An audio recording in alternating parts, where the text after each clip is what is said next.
changed the election conditions to force members to meet the quota. In one moment, the DNC. Hey, welcome into a Tuesday edition of the show. Thanks for you guys joining us. Appreciate it. We'll do hour number one here on my own social channels. Hour number two will be on the Bruce Hooley Show Facebook page and the 989 The Answer Facebook page. And I'm glad to have you with me. It's an honor. I mean, I'm honored that you would give me your time and watch this. So thank you very much. We're in commercial right now. We're coming out soon. Hopefully, I won't cough as much today as I did yesterday. Democrats' transgender activism and truth denial too obvious. So let's get it out of the way ahead. Reality is pushing back. All right. There's the opening music, so we're just about ready to roll.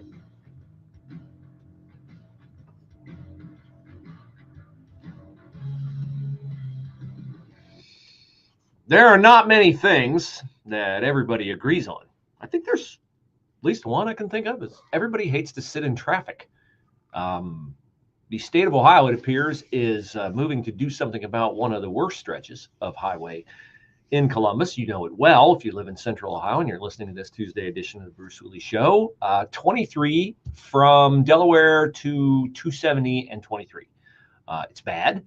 It's bad because there was no forethought or advanced planning given to it.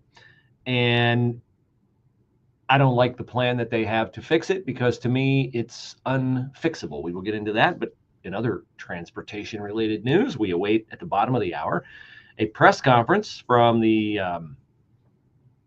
authorities in charge. I don't know, is it NTSB? It happened in Canada. Did you see the Delta plane flip over yesterday on landing in Canada? It came in hard and hot, way too low. And you know how when you land in a commercial airliner, they pull the nose up at the last minute? It's called a flare. And then they touch down the back wheels and then they tip the front forward. They didn't do that yesterday. This plane came in really, really fast and basically slammed into the ground. The right wing sheared off. A plume of flame went down the side of the aircraft. It's amazing that this thing didn't catch fire and that all 76 people and 4 crew members were not killed. But just heard word before the top of the hour that of the 19 that were injured, only 2 remain hospitalized, and there apparently will be no fatalities out of this. Here's one of the passengers asked after he got off the plane. They were hanging upside down in their seats. They're hanging, I mean, you get your seatbelt on, right? You're getting ready to land. They're hanging upside down like they're bats or something. So they had to get out of their seats. Up is down, down is up. Of course, there are people who were trying to get into the bins to get their belongings, their laptops, their backpacks.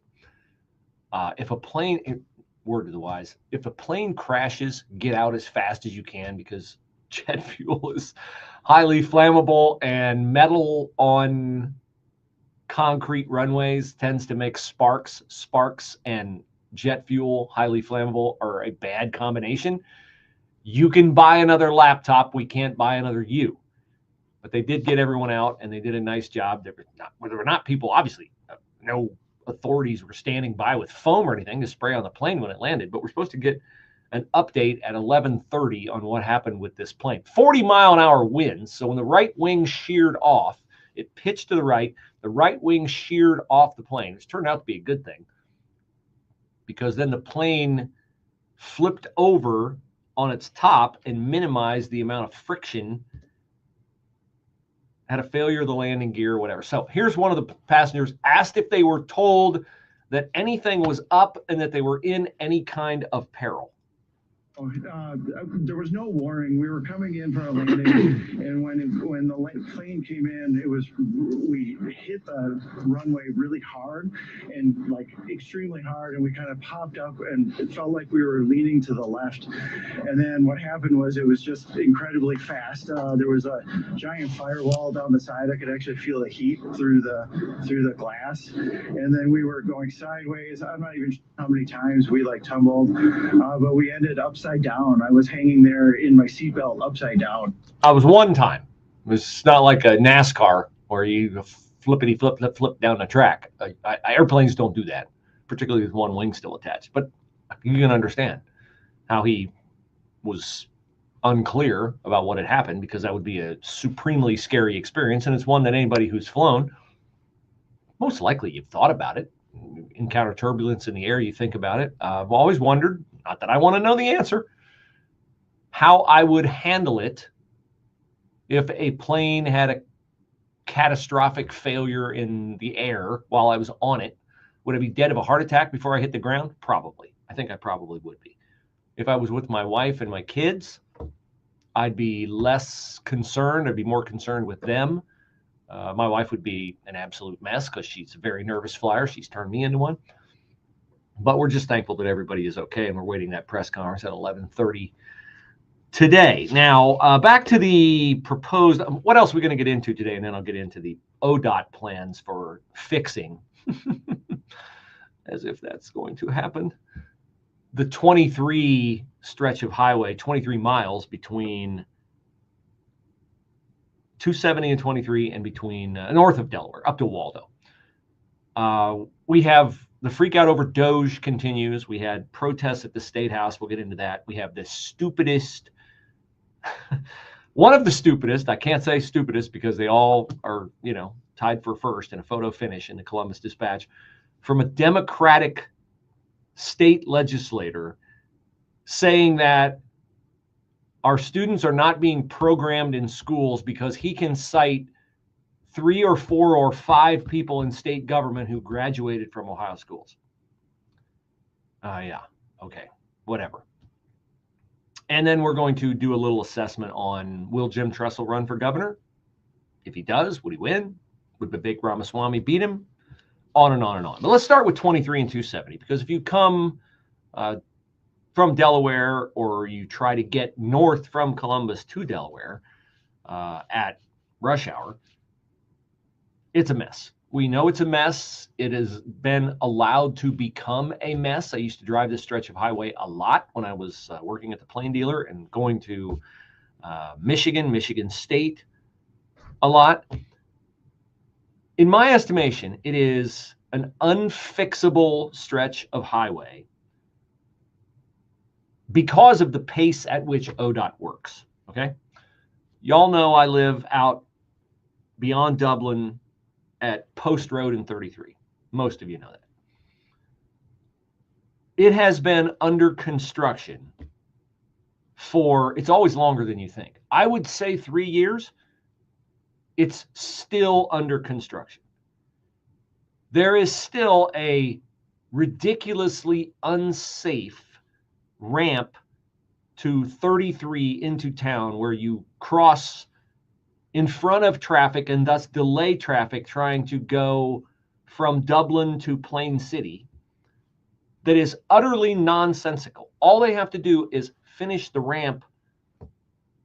If you're coming toward 33 from Plain City on the right-hand side, it would dramatically speed traffic, but they refuse to do it because whoever their engineers are, whoever's in charge of prioritizing the money, they are utter morons because they don't have to deal with the fallout of their bad decisions.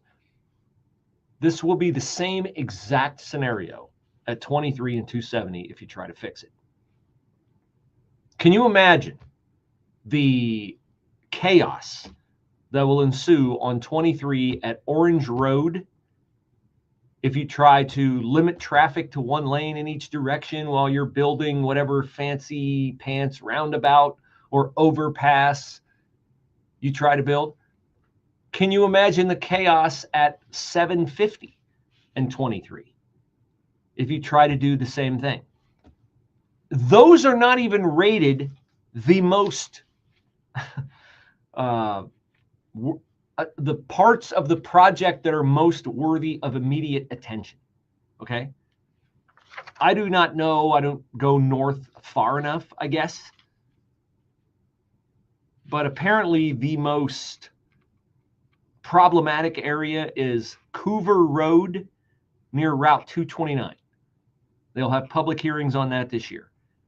And then Troutman and Weiser Road near Delaware State Park. They do admit that 23 and 750 is the most notorious and dangerous.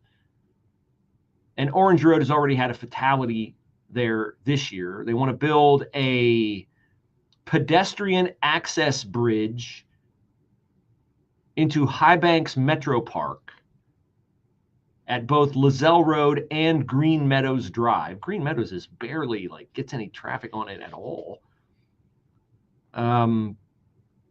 Here's my proposed solution to this. We have ample areas in the city of Columbus that are growing exponentially. I live in one. Canal Winchester down south, 33 South is another one. Cut your losses on the areas that are already fully developed and built out and just say, we screwed it up. We totally screwed this up. We should not have let everybody build right on top of 23. It is what it is. There's no room for access roads. There's no reason to inconvenience everybody. Let's fix the corridors like 42 into Plain City and 161. And yes, I'm being selfish because that's where I live.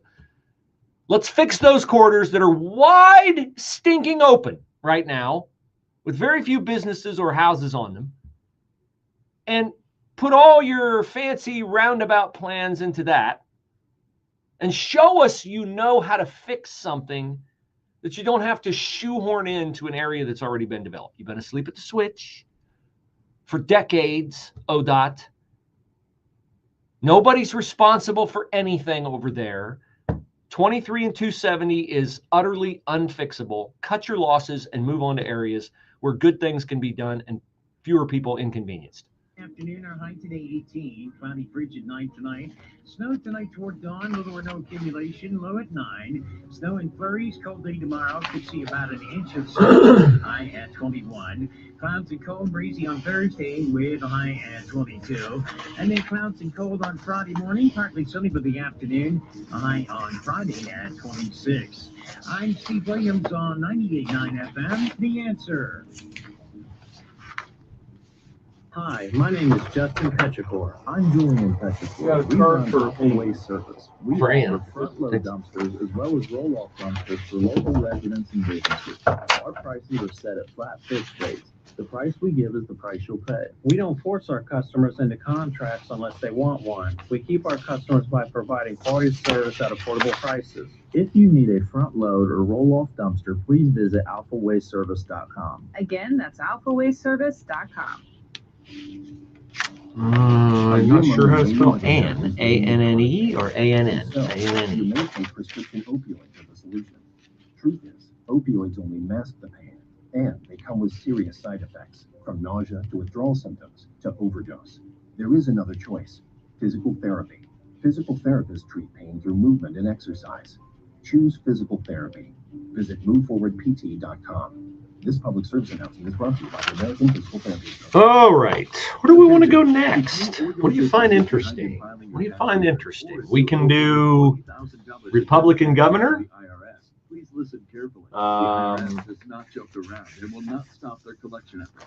If you're tired of Where's the my- letters, levies, liens, or wages, Oh, we got to do bird to get flu. a fresh start, BC Tax can help. Due to the financial hardship, the IRS is making it easier than ever to settle tax problems for those. I got another story I got to put my hands on. BC Tax can help settle Education. your delinquent tax problems, end all collections, and may even reduce your back taxes significantly. Even if you can't afford to pay your back taxes, you can still get the help you Senate need. Bill 1. We Here it help is. Here it is. Here it taxpayers is. just like you, but you must call 800-214-3995 today to stop your tax problem from getting worse. The information is free and the help is real. Call BC Tax at 800-214-3995. 800-214-3995. Again, 800-214-3995. It's really been amazing, the amount of people that I've had contact with, and the talk is generally centered around QC Kinetics, whether it's a knee, whether it's a back, a hip, shoulder. He's always happy to talk about how QC Kinetics all-natural regenerative treatments finally gave him relief without surgery. That's former pro football player Bobby Carpenter. My message to them is do not wait and push off a week, a month, whatever it is. So if you want to feel better this summer, now would be the time to get in. If you want to feel better in the fall, make sure that you're getting in here to go out and play golf and do the things that you love and enjoy. Spoken by a man who experienced relief firsthand. QC Kinetics gave this former pro athlete back his mobility, his activity, and they'll do the same for you. This really helps me in just my general quality of life. Don't wait. Call QC Kinetics for your free consultation today. QC Kinetics. Call QC Kinetics 380-208-4544. That's 380-208-4544. 380-208-4544. There's a threat targeting America: Lyme disease. Spread by tiny ticks, this dangerous disease can cause life-changing health problems and is now more widespread than West Nile, tuberculosis, and HIV/AIDS combined. So it's time for us to target Lyme disease. That means checking for ticks when you've been outside and seeing a doctor if you experience the warning signs, which can include joint pain and flu-like symptoms. Learn how you can target Lyme disease at targetlyme.org. 98.9 The Answer has a lot of great things on it. You should check it out, 98.9theanswer.com, the website. It has the discount shopping club where you can save money on things like mattresses and furnaces and big ticket lawn items. Who doesn't like saving money? Also, lots of different programming here. We have the Aptus Retirement Blueprint radio show on the weekends. We have programs about your health and wellness. We have programs from Washington, D.C. with political insiders. We have, of course, our daily array, our lineup. The new morning host, whose name I do not know, sorry, but he's new, I know that. Then we have Mike Gallagher, then we have me, and then we have somebody sitting in for Dennis Prager, and then we have Charlie Kirk, and Larry Elder wraps up the night. So it's great to check out 98.9theanswer.com and find out what you missed. You might have missed a consequential interview or a consequential piece of analysis that might enlarge your worldview. So check it all out, 98.9theanswer.com.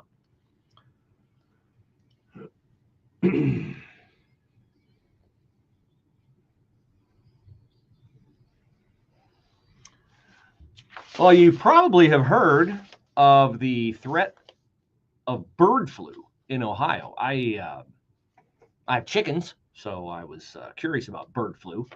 So I looked up some information on bird flu today to find out if it's anything I need to be aware of, if it's an airborne disease. And I had the flu, not the bird flu, I don't think, although my symptoms are remarkably similar. But what is the latest on the bird flu? The bird flu is the reason why egg prices are going up. According to a report on NBC4i, Ohio is leading the country in bird flu cases. I guess we better pay attention to this, right? Outbreak of the disease first detected in 2022. We have almost 9 million birds nationally been affected by bird flu. This according to the U.S. Department of Agriculture. And basically, this is a danger when you have a dead bird. Not just chickens, but geese, ducks, bald eagles, and red-tailed hawks.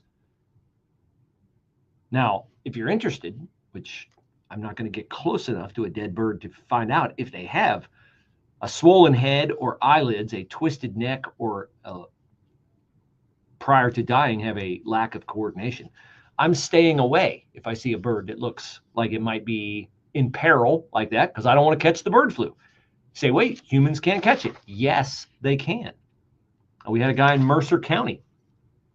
Shout out to the Marion local Flyers are located in Mercer County.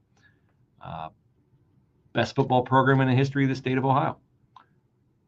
So are you at peril if you are eating eggs? Could you get bird flu from eggs? No, not if they are properly cooked. I don't know anybody who wants to eat raw eggs. Properly cooked meats, can you get it through eating chicken? No, not if it's properly cooked. And the USDA is doing everything it can to keep infected birds, of course, from entering the marketplace. So there have been 68 confirmed human cases of bird flu across 11 states since last year. Only 3 of the 68 cases involve people being exposed outside of the commercial agriculture business. So if you're not in commercial agriculture, you have very low chance of getting the bird flu. And there are no known cases of one human spreading it to another. But it's nasty. If your chicken gets it, its fatality rate is 52%. If your cat gets it, because you know cats, they're attracted to birds, and if you have a dead bird that's outside of a pen or something and a cat goes around it, the bird flu in cats is 67%, is fatal 67% of the time. So I just thought I'd bring this up because if you're hearing about it, one of the problematic aspects, what would you do? You see, like, you get up, you look out the front window, and there's a dead goose in your yard. Okay, so the first thing I would do is I would call, like, somebody. I don't know. I wouldn't call 911 because that's serious, but I might call, like, my local sheriff's department or my local police department and say, hey, I got a dead goose in the front yard. I don't want to get the bird flu. Somebody come out here and get it. Well, that might be what you do, but it's not necessarily going to get you any results. The Ohio Division of Wildlife says this: depending on the species, if it's a bald eagle or threatened or endangered species, we're definitely going to come out and collect that bird and test. If we've already determined it's positive in an area, we're probably not going to come out, huh? We'll give the landowner or the park district some guidance. Oh my. You can't leave the bird dead on your lawn. So what's the guidance? The guidance is, I love the first part of the guidance. We're not coming out, so here's some guidance. What do you think the first part of the guidance is? I should have saved this for Today in Crazy. Avoid handling dead birds. How do you thread that needle? There's a dead bird on my lawn. I want you to come and get it. No, we're not going to come and get it. What do you suggest I do with it? Avoid handling a dead bird. You're supposed to leave it there until it decomposes? That seems more dangerous to me. But they say you may have to handle the dead bird, and they recommend putting the bird in a plastic bag. I know what you're thinking. How do I put the bird in a plastic bag without handling the dead bird? The same way you do when you clean up for your dog when it does its business in the neighborhood. You put your hand inside a plastic bag and you pick up the dead bird and then turn the bag inside out or outside in, whichever. And now you have the dead bird in a plastic bag, and they recommend that you double bag it. Sounds like you're packing groceries, doesn't it? Yeah. Residents should not touch the bird directly. Thank you, Captain Obvious. Wear disposable gloves or turn a plastic bag inside out. Wash their hands thoroughly after handling. You still have a dead bird in a bag. What do you do with it? You can put it in your normal trash. Man, I hope your bird dies. Well, in this weather, it's not as catastrophic. As cold as things are, it probably won't start to stink too bad. But if you're like 5 days from trash day and you've got a dead bird in a plastic bag and it's even reasonably warm out, you're going to have a lot of problems. So that's the latest on the bird flu. And sounds unpleasant. I want no part of it. And if you're concerned about it, I understand why you would be concerned about it. And now we had a burglar shot and killed last night in Ross County. Not last night, yesterday afternoon. Deputies with the Ross County Sheriff's Office were called to a home on Pleasant Valley Road on the report of an active burglary. Caller described the suspect to police and said he had a firearm. Deputies responded, saw a guy matching the description. When they confronted him, he supposedly showed his gun. The deputy fired back, hit the suspect, and killed him. So, scary. Very scary. Also had a man killed on Monday morning following an attempted traffic stop of an alleged stolen vehicle in Akron. Watch, this will blow up into a case of police brutality, I'm sure. Oh, he just stole a car. He shouldn't have shot him. Driver of the vehicle fired at an officer before crashing his car. He jumped out of the vehicle, fired more at officers. This is an open and shut case, but they had an open and shut case a couple, 6, 8, 9, 10 months ago. A guy who tried to flee officers in a suspicious vehicle, fired at them while he was driving, left his gun in the car, got out, ran, and the officers fired. Because how are they supposed to know? It's dark out. How are they supposed to know if he's got a gun or not? So he ended up dead, and that ended up blowing up into a big racial incident. So stand by for that in Akron, where tensions against the police department are always at a fever pitch. With SRN News, I'm Rich Thomason. Following his meeting today with his Russian counterpart, Secretary of State Rubio says that ending the war in Ukraine will require concessions from all sides. Rubio also says Europe will be involved in the process Today, neither the EU or Ukraine were involved in the talks in Saudi Arabia. Poland's president says he has U.S. assurances that Washington will not reduce its troop presence in Poland and elsewhere along NATO's eastern flank. Hamas says there will be another hostage release this week, planning to free 6 Israeli captives on Saturday. In addition, the bodies of 4 deceased hostages to be turned over to Israel on Thursday, according to Hamas. Updating Wall Street, the Dow is down 92 points, while the Nasdaq trading 5 points higher, and the S&P 500 index is up 5 points as well. More details at srnnews.com.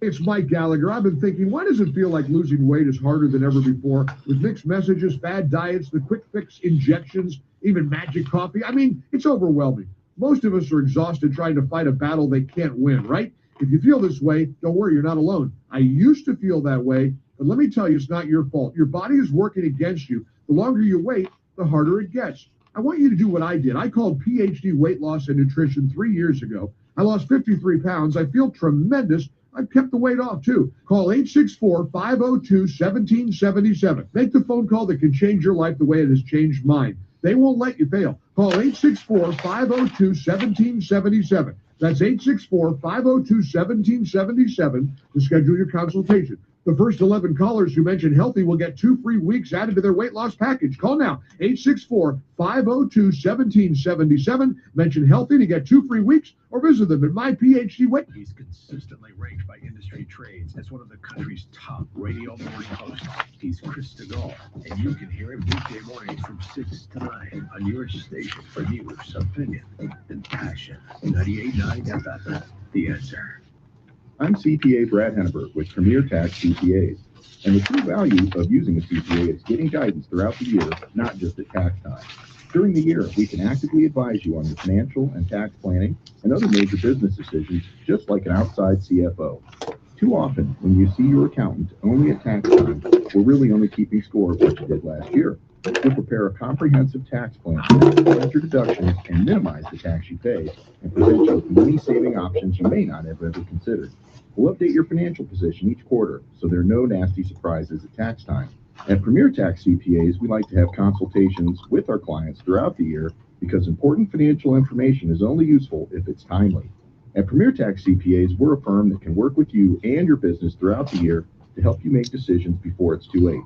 Give us a call at Premier Tax CPAs at 614-524-4888. That's 614-524-4888. Seth Polhouse fights against socialism and communism on the Man in America podcast. I used to have a business on Fifth Avenue for years. New York City, it was a beautiful city. I've been there recently, and it's nothing like what it used to be. They destroyed the city, where the crime is outrageous. Everyone sees this. You know, people being lit on fire. There's all kinds of things. It's frightening. Subscribe to Man in America with Seth Polhouse on Apple, Spotify, YouTube, Rumble, or at SalemPodcastNetwork.com. News, opinion, passion. Here, 98.9 FM, The Answer. Anywhere you go with The Answer's mobile app at 98.9theanswer.com. Also on your smart speakers, TuneIn, or iHeart. I'm making a trip to Lewis Center today after work to consult with a customer who reached out to me via brucehooley.com about a flooring remodel in his home. Very much appreciative of that. Would very much appreciate you give consideration to the fact that if you're looking at a home flooring project or a business project, commercial spaces we handle as well, go to brucehooley.com, click on flooring, leave me your information. I'll reach out to you. I'll come over. I'll bring some samples if you like, or you can come to our retail location. But the bottom line is we'll get the whole process started. And I don't mind if you get other estimates because I'm very confident in our pricing. I'm very, very confident in our installers. We employ them ourselves. We do not bid on installation projects because big box stores that do that, then you have a really hard time finding the person who actually did the job because they did the job once and they don't want to come back and redo it and do it right. We do it right the first time, but if something would arise, well, then we know who did it because we have our own installer. So go to brucehooley.com, click flooring, brucehooley.com, click flooring.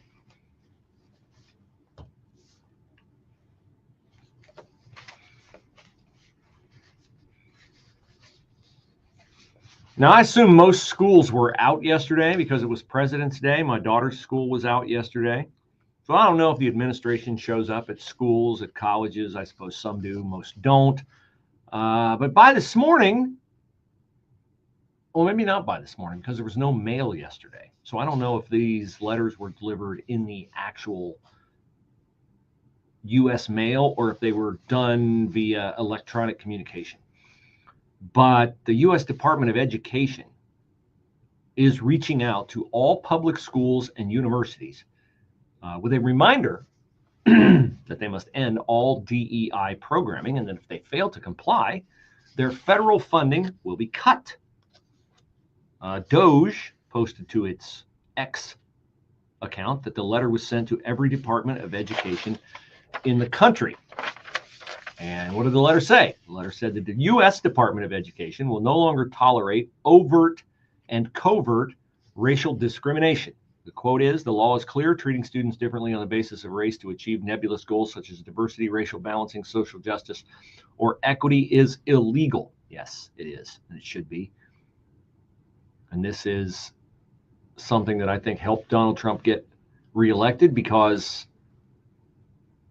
this is bad for everybody involved, right? It's bad for everybody involved. If you're somebody who is disadvantaged by the fact that a job exists, but the people who hire for the job are going to hire someone whose first and foremost qualification for the job is their ethnicity, well, that's wrong to the people who are disadvantaged by it. I've been disadvantaged by that.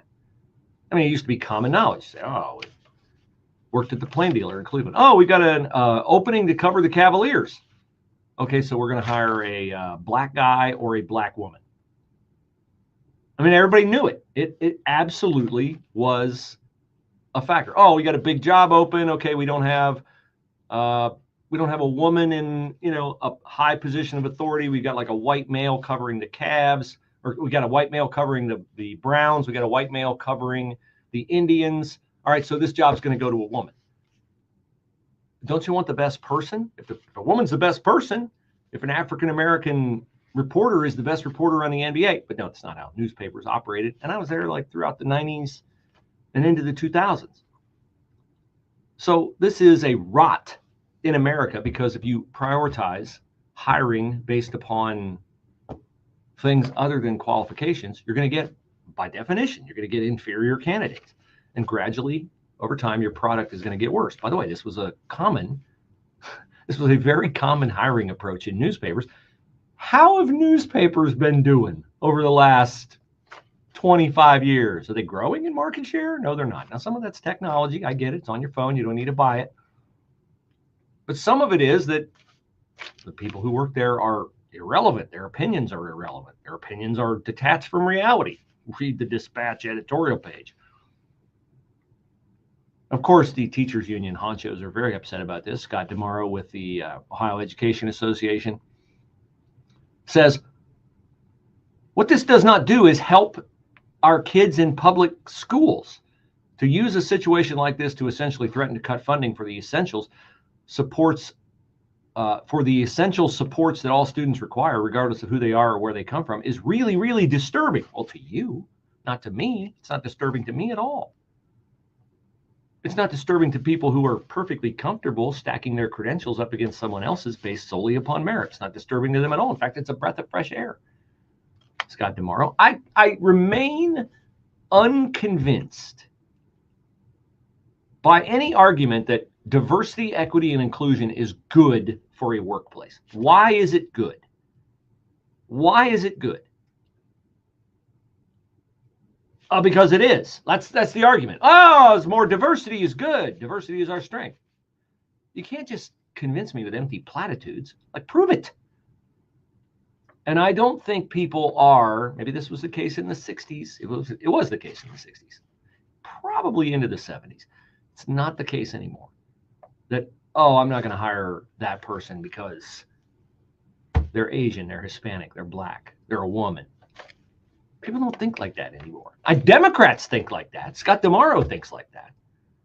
But people don't think like that. What do you want for this person in the job? I want the best person. Like, I'm involved in decisions on hiring people to staff very important roles in a certain endeavor with which I'm involved in.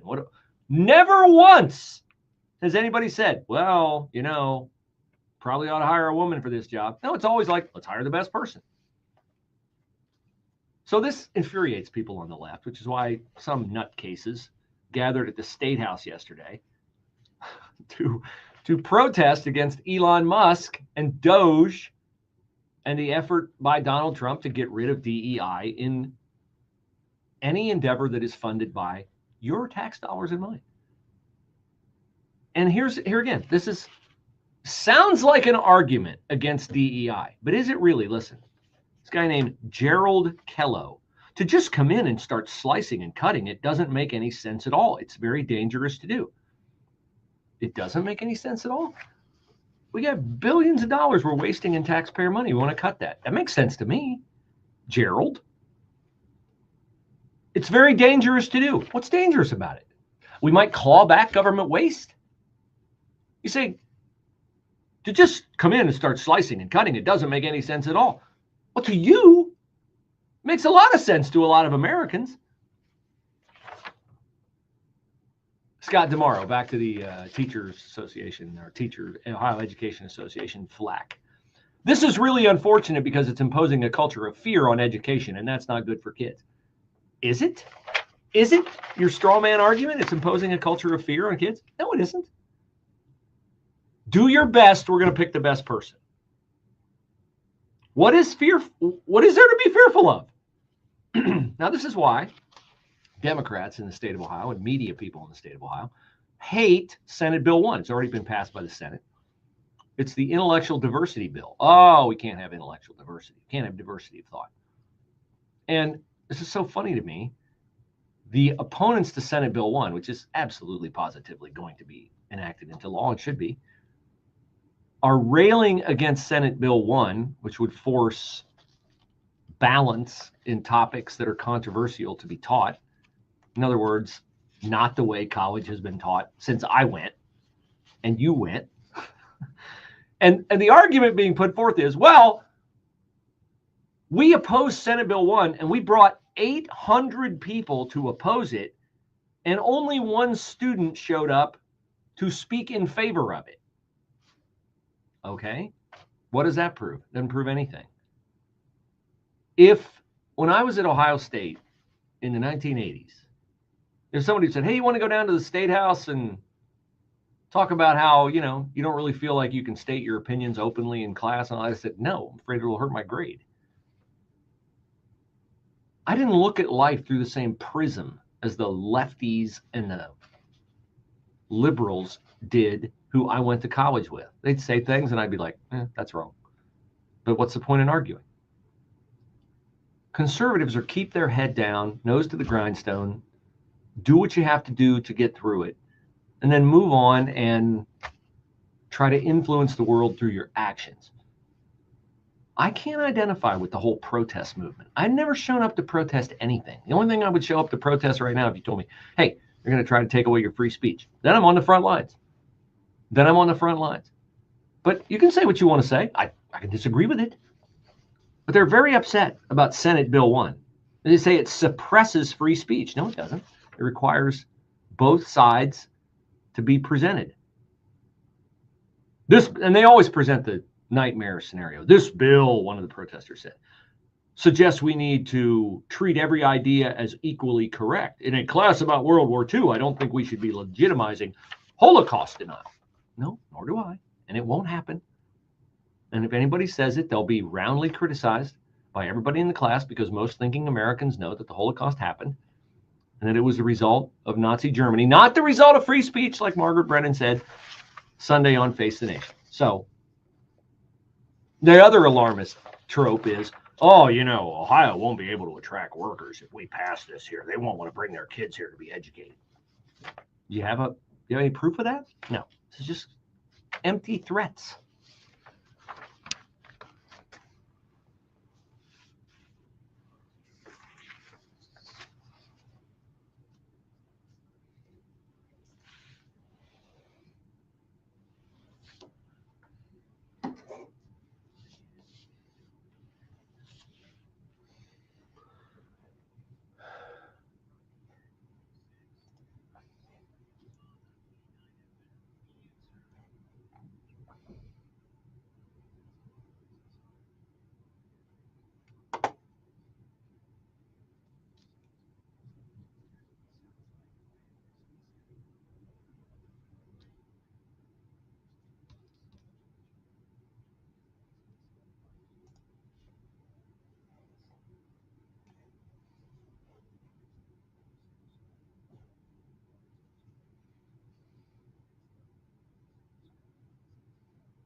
I know that my program is not a safe space. I understand that. If you're an advertiser, you might be like, ooh, man, that program, Bruce says a lot of controversial things.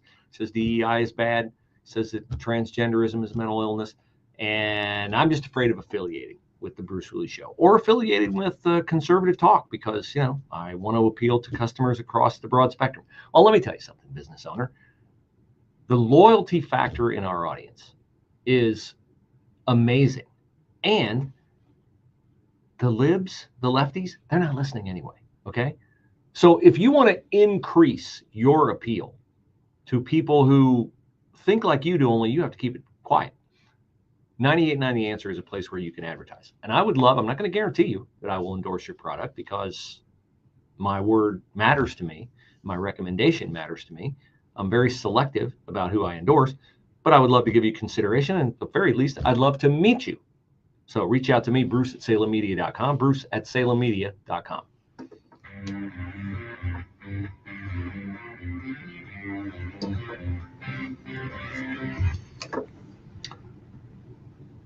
So the protesters showed up at the State House yesterday. They were all big mad about Senate Bill 1, which appears to be headed for passage in the Ohio General Assembly. It's already cleared the Senate. Matt Huffman, the head of the House, the Speaker of the House, is a big supporter of it. So you can sometimes tell which side of the issue you're on by the opposition on the other side.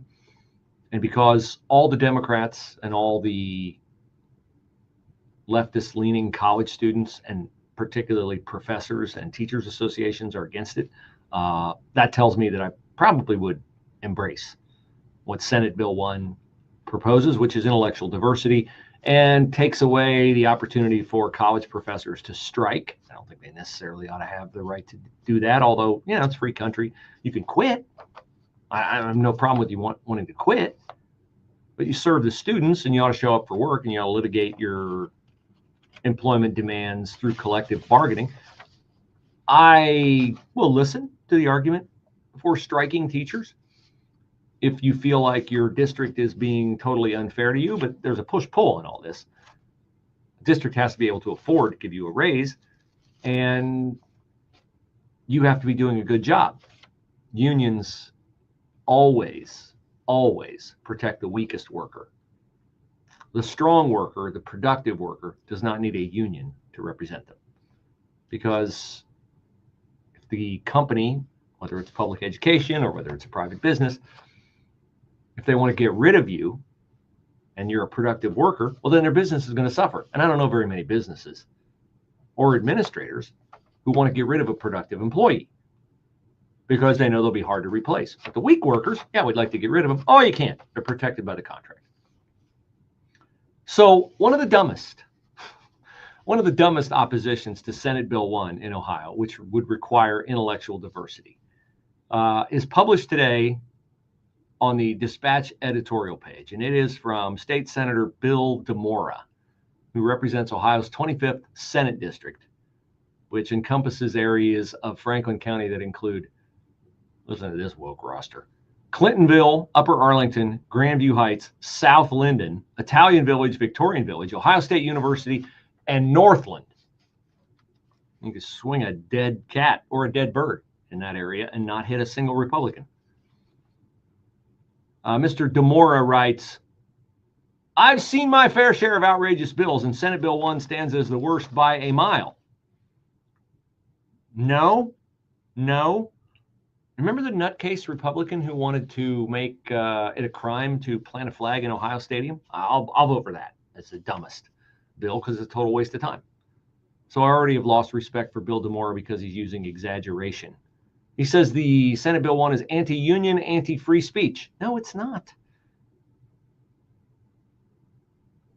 And then he says, if made law, Senate Bill 1 will kneecap professors' ability to bargain collectively, expect layoffs, downsizing, and the eventual death of tenure for our best professors. Why? Why do they need tenure if they're your best professors? Again, you don't want to get rid of somebody who's doing a good job, Bill. Bill. Scares me, Bill, that you put forward such crazy viewpoints, and it scares me even more that there are enough crazy people who would vote for you. But in those areas of town, of course, they're only going to vote for somebody who has a D in front of their name. He says professors will be silenced on nearly every topic. Not true. This bill may only prevent professors from taking a stand on what is truth, but can also mandate that both sides of every issue must be taught. Oh my goodness. Both sides of every issue must be taught?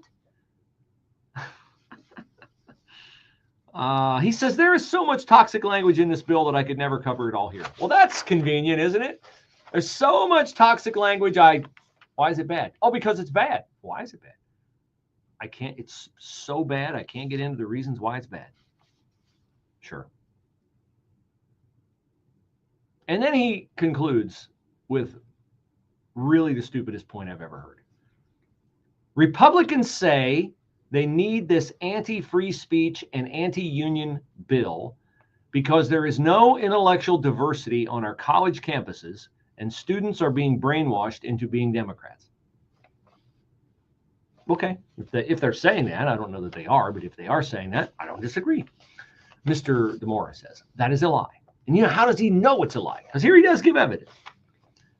I know this is a lie because the vice president of the United States enrolled in Ohio State as a Republican and graduated as a Republican.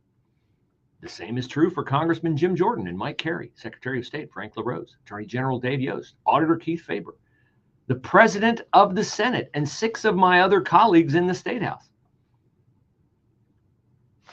Is it really your contention, Bill, that no indoctrination of students is taking place on the Ohio State campus because you can cite 10 people who have an Ohio State degree who are Republican? Is that really your position? So we can't have Senate Bill 1 because we've churned out 10 influential Republicans? Have you ever heard the phrase, the exception is not the rule? Bill. Apparently not. He says Republicans are not under attack in higher education because of J.D. Vance and Frank LaRose and Mike Carey and Jim Jordan. So you're not effectively brainwashing everybody who goes through Ohio State. A few of them manage to maintain their values because they've been parented well or because they have logical minds and they can connect things that don't work to Democratic policies and connect things that do work to Republican policies, and they hold the line and they're not subject to being swayed or cowed into silence. And that's your argument that Senate Bill 1 is unnecessary. That's really not a very good argument, Bill. Again, I say, I'll repeat it. I'm scared. I'm scared that people like you can get elected. And I'm more scared as there are so many people in the areas you represent, Clintonville, UA, Grandview Heights, South Linden, Italian Village, Victorian Village, Ohio State, and Northland. Your complaint about a few Republicans with Ohio State degrees would seem to indicate that you are bothered by the presence of intellectual diversity on campus that allowed them to graduate with a mind of their own, and that you don't want any more J.D. Vance's, Jim Jordan's, Dave Yost. You don't want any more coming out, and that's your argument why we can't pass Senate Bill 1 and just insist upon intellectual diversity in the Ohio State House.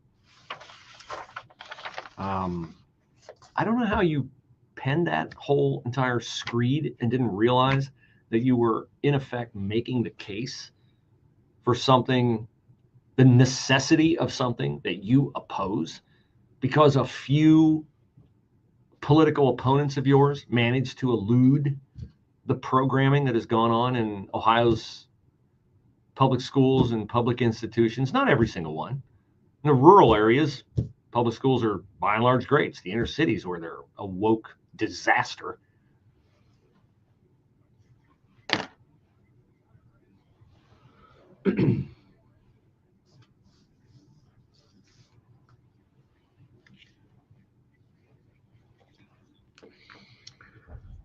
Ay, ay, ay, ay, ay, ay, ay.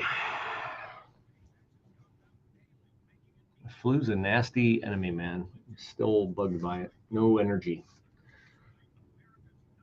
But I will extol the virtues of Tamiflu. If you can get a hold of some Tamiflu, you got to get it in the first 48 hours. It's really helped me. But still struggling. So hope you guys have a great day. I'll see you tomorrow.